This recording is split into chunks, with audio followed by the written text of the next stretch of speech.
बिस्मिल्लाहिर्रहमानिर्रहीम। दुरूद नबी करीम सल्लल्लाहु अलैहि वसल्लम पर जी। Today we are discussing about the theorem जो कि 2021 पीयू में आया हुआ है। Show that any direct sum of free R module is free. अब इसका जरा मतलब समझिएगा। वो कह रहे हैं आपके पास फ्री आर मॉड्यूल्स के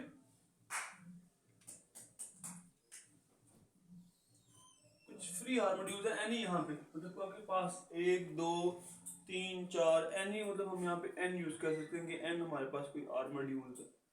show that any free R modules, अगर आप उनका डायरेक्ट सम बनाते हैं तो जाहिर सी बात है जो डायरेक्ट सम बनेगा वो भी हमारे पास एक आर मॉड्यूल होगा। ओके, तो वो ये कह रहे हैं कि जो उन फ्री आर मॉड्यूल का जो डायरेक्ट सम होगा वो भी फ्री है। दोबारा देख, show that any direct sum of free R module is free. ठीक है, मतलब जो डायरेक्ट सम बनेगा वो भी क्या होगा, फ्री होगा। अब we are not sure how कितने इसमें एलिमेंट्स, कितने इसमें फ्री आर मॉड्यूल्स है, तो हम एन कह लेते हैं, एन के लिए रिजल्ट को प्रूफ कर देते हैं। सो लेट कर लेते हैं हमारे पास m1 m2 up to so on mn हमारे पास क्या फ्री आर मॉड्यूल्स है जो कि फ्रीली जनरेट हो रहे हैं। किससे? m1 x1 से, m2 x2 से, up to so on mn xn से जनरेट हो रहा है फ्रीली। ठीक है, अब एलिमेंट्स की तादाद को मतलब एलिमेंट्स के अंदर जो लिखा है वो हमने इस तरह लिखा था कि हम इसे बाय समेशन की फॉर्म में बाद में जाके कहीं लिख सकें, यूजेज होने को होगी। ओके, अब यहाँ पे एलिमेंट्स की तादाद बिल्कुल डिफरेंट है। देखिए यहाँ पे x11 x12 up to so on x1 k1। यहाँ पे ऐसी कोई श्योरिटी नहीं है कि इनके एलिमेंट्स की जो आप चलें ये आपके पास सेम होंगे, क्योंकि उन्होंने ऐसा कुछ भी यहाँ पे नहीं कहा हुआ। तो यहाँ पे एलिमेंट्स की जो तादाद है वो डिफरेंट हो सकती है। We are not discussing about that. तो वी आर, इसलिए हमने यहाँ पे चीज़ों को इसके जो जो हमारे पास कोफिशिएंट है उसको चेंज किया हुआ है। ठीक है, आप इसे इस तरह याद दहानी तौर पर लिख सकते हैं जैसे आप मैट्रिक्स में लिखा करते हैं फर्स्ट एंट्री को first row first column, first row second column to so on first row nth column होता है वो। ठीक है, तो यहाँ पे k1 आ गया, second row first column, second row second column. आप लिखने के बस अंदाज को इस तरह याद कर सकते हैं ताकि आपको इजीली पता चल जाए कि कैसे लिखा जाएगा। So x1 x2 x3 up to so on xn में हमारे पास क्या हो गया, ये हमारे पास फ्रीली जनरेटर्स हैं जो कि इन मॉड्यूल्स को जनरेट कर रहे हैं। अब मैंने आपको बताया कि इन बेसिकली यहाँ पे हमने क्या लिया हुआ है, क्रॉस प्रोडक्ट लिया हुआ है। क्या लिया हुआ है? Cross product. और आपको ये बहुत होगा याद होगा कि जो क्रॉस प्रोडक्ट होता है इस केस में जब ये वाले एम आई इसके अगर सब मॉड्यूल्स नहीं है तो उस सूरत में जो डायरेक्ट सम बनता है वो क्रॉस प्रोडक्ट बनता है।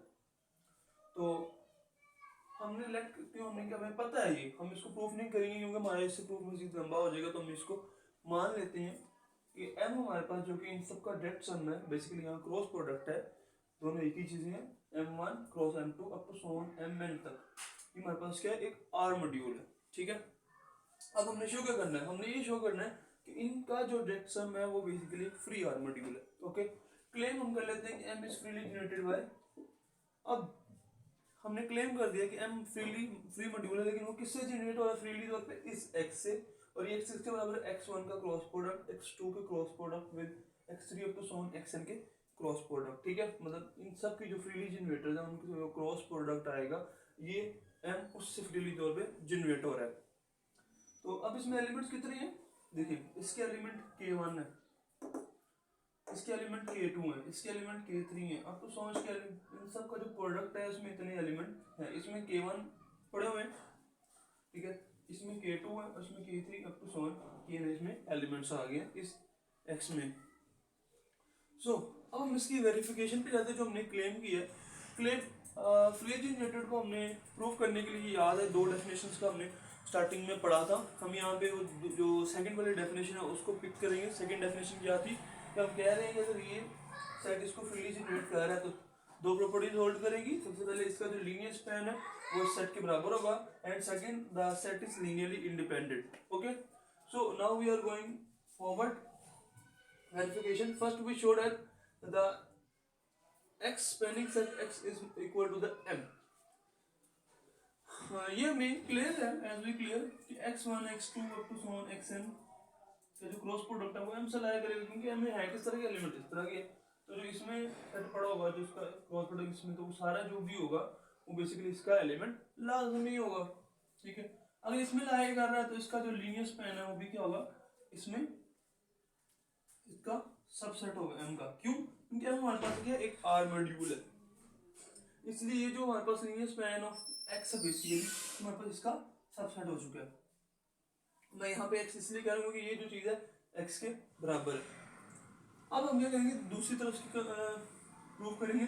लेट कर लेते हैं m से कोई एलिमेंट ले लेते हैं। अब m किस तरह को बता रही बात है, m में क्रॉस प्रोडक्ट पड़े हुए हैं, तो m में m1 m2 up to mn के पड़े होंगे, m1 m2 up to mn, where आपके पास m i किससे बिलोंग कर रहे हैं, small capital small small M I है, वो आपके पास कैपिटल एम आई से बिलोंग करे for all i from 1 to n।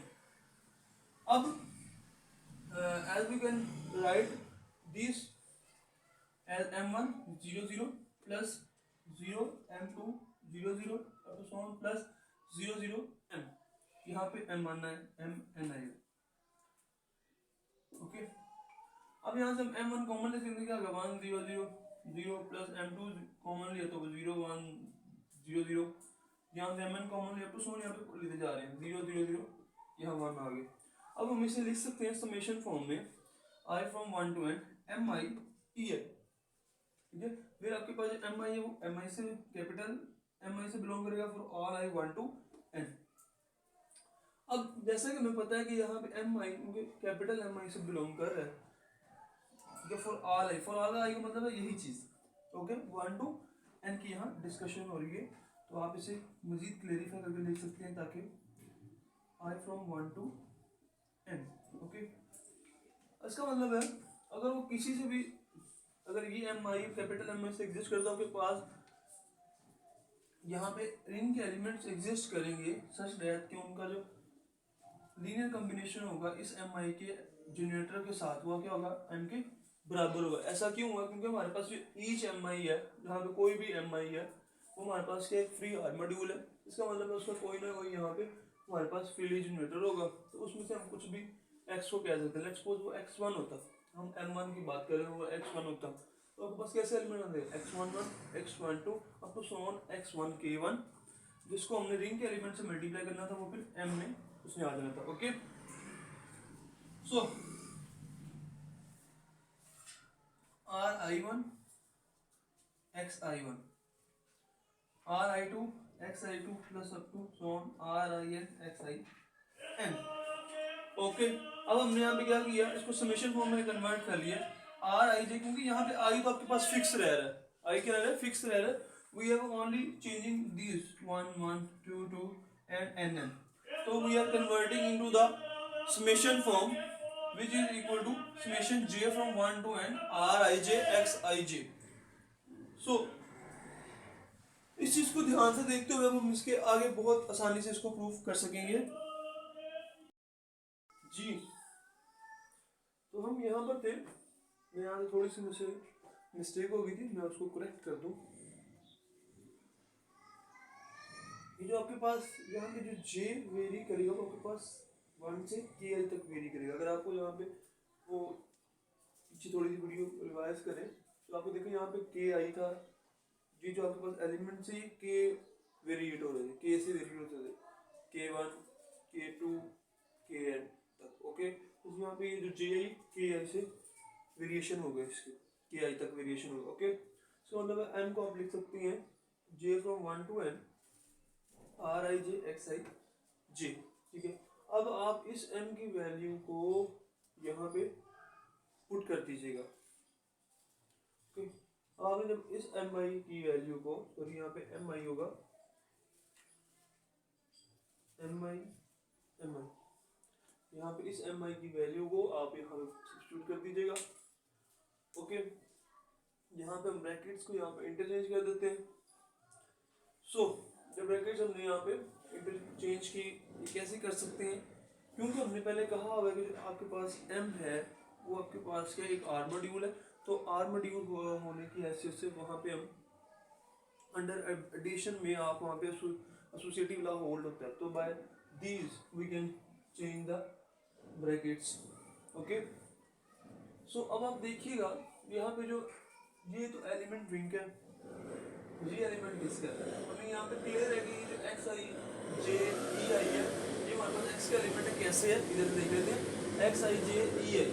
अब देखिए मतलब आई मान होता तो यहाँ पे आ जाता 100, मतलब इसलिए मल्टीप्लाई होता तो यहाँ पे एक्स आई एक्स वन जे इधर आ जाता। ओके, तो इसका मतलब है जैसे इस आई वेरिएट होगा तो इसकी वैल्यू चेंज होती जाएगी। मतलब अगर वन होता तो इधर होना था बाकी जीरो, अगर टू होता तो इधर होता बाकी जीरो, थ्री होता इधर होता बाकी जीरो। इसका मतलब है where x I j is the ith position, कि ith पोजीशन में पड़ा और हर जगह बाकी तमाम जीरो है। और ये है कहाँ पे देखिए ना, एक्स के डेफिनेशन पे ध्यान दिए, एक्स हमारे पास किसके बराबर था, x1 cross x2 cross x3 अब तो सोन। उस लिहाज से ये जो आपके पास एलिमेंट है ये आपके पास x से बिलोंग कर गया, ये x से बिलोंग कर गया, ये रिंग के एलिमेंट। इसका मतलब क्या है कि हमने m को x के लीनियर कॉम्बिनेशन में लिख दिया। अगर x के वो लीनियर कॉम्बिनेशन में लिखा गया m belongs to the linear combination of x for all m belongs to m, क्योंकि तमाम m के लिए इसका मतलब है कि जो m है वो सबसेट हो गया x का। ये हमने अभी प्रूफ किया, ये हमने पहले प्रूफ किया था। ये आपके पास ट्रिवियली होता है, तो इसका मतलब है फ्रॉम 1 and 2 m is equal to spanning of set of x। Okay, अब हम नेक्स्ट वो शो करना चाह रहे हैं कि जो हमारे पास x है वो लीनियरली इंडिपेंडेंट है। लीनियरली इंडिपेंडेंट के लिए आपको एक लीनियर कॉम्बिनेशन लेना होता है जिसको आप इक्वल टू उस सेट की आइडेंटिटी के जीरो इक्वल रखते हैं, और फिर वहाँ से ये चीज़ प्रूव करते हैं कि उसकी आर आई की जीरो के अलावा कोई पॉसिबिलिटी नहीं है। तो यहाँ पे सबसे पहले आपको लीनियर कॉम्बिनेशन चूज करना है। तो लीनियर कॉम्बिनेशन चूज करने से पहले आपको बताओ लीनियर कॉम्बिनेशन किस तरह का होगा। तो अब वो आपको याद करने की बिल्कुल जरूरत नहीं है कि आपने कैसा रखना है कैसा नहीं रखना, बिकॉज वी आर हमने यहाँ पे लीनियर कॉम्बिनेशन लिया हुआ है, हम इसी लीनियर कॉम्बिनेशन को आगे यूज कर सकेंगे अपनी याद दहानी के लिए। आपको इजीली यहाँ से याद हो सकेगा कि यही वो लीनियर कॉम्बिनेशन। आप लेट्स सपोज हम ले लेते हैं let m belongs to m such that m is equal to zero. m यहाँ पे जीरो, यहाँ पे जीरो का जीरो आपको बकायदा जीरो समझ लग, तो आप ये मत समझिए कि ये जीरो है। इसका मतलब ये होता है यहाँ पे जीरो पड़े हुए हैं, ये उसकी आइडेंटिटी शो कर रही है। अब किसी भी m के किसी भी एलिमेंट को बेसिकली आप इस रिलेशन के तहत x के लीनियर कॉम्बिनेशन में लिखा जा सकता है। x का लीनियर कॉम्बिनेशन किस तरह का होगा, इस तरह का होता है, तो आप इसलिए फिर इस m को इस तरह लिख सकते हैं। So we are writing like that I from 1 to m, j from 1 to ki, r I j, x I j, e I j, e I equal to zero. मैंने आपको बताया ये जो जीरो है ये बेसिकली इसको रिप्रेजेंट कर रहा है, ये ट्रिवियली में नॉन होता है। अब हम क्या करेंगे, क्योंकि वही चीज़ मैंने हमारे पास एसोसिएटिव लॉ होल्ड होता, तो मैं क्या करूँगा इस ब्रैकेट को इधर शिफ्ट कर जाऊँगा। अब उसका फ़ायदा क्या होगा अभी आप देखेंगे, उसका बहुत फ़ायदा होता है। हमारा ये जो प्रोसेस होगा ये बहुत छोटा हो जाएगा।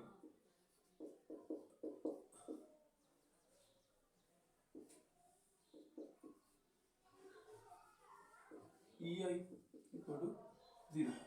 अब ये हमें पता है कि जो ई आई होते हैं, जो सेट ई आई है, मतलब वो हमारे पास लीनियरली इंडिपेंडेंट है। ये हमने मॉड्यूल 3 के टॉपिक्स में पढ़ा हुआ है कि जो आपके पास ई आई है, और वैसे भी आपने लीनियर जब में पढ़ा हुआ है कि जो ई आई का सेट है वो लीनियरली इंडिपेंडेंट है। अगर लीनियरली इंडिपेंडेंट है तो उसके साथ जो ये एलिमेंट्स पड़े होंगे वो आपके पास क्या होंगे, इक्वल टू जीरो हो जाएंगे। सो इसका मतलब है कि j from 1 to ki r I j x I j equal to zero. इसकी रीजन क्या है कि ई आई आपके पास क्या होते हैं, आर लीनियरली इंडिपेंडेंट। ओके, अब यहाँ से हम क्या कर सकते हैं, क्योंकि ये एक्स आई जे कहाँ से बिलोंग कर रहा है, ये बिल्कुल ये एक्स आई जे कैपिटल एक्स आई से बिलोंग कर रहा है। और आपको पता है कैपिटल एक्स आई क्या था, capital X I capital M I का सबसेट था जो उसे फ्रीली जनरेट कर रहा था। इसका मतलब अगर फ्रीली जनरेट कर रहा था वो जो कैपिटल एक्स है ये वो हमारे पास लीनियरली इंडिपेंडेंट भी होगा, ठीक है। अगर वो लीनियरली इंडिपेंडेंट है तो इसका मतलब है कि इसके साथ जो ये आपके पास कोफिशिएंट पड़ा होगा आर का वो क्या होगा, जीरो होगा, which implies r I j is equal to zero for all i from 1 to n and j from 1 to k i। ओके, ये तो हमने कर दिया इसकी। अब इसकी रीजन क्या है, क्योंकि आपके पास ईच जो कैपिटल एक्स आई वो आपके पास क्या लीनियरली इंडिपेंडेंट है। ये क्या फ्री मॉड्यूल की डेफिनेशन से आपको मिला।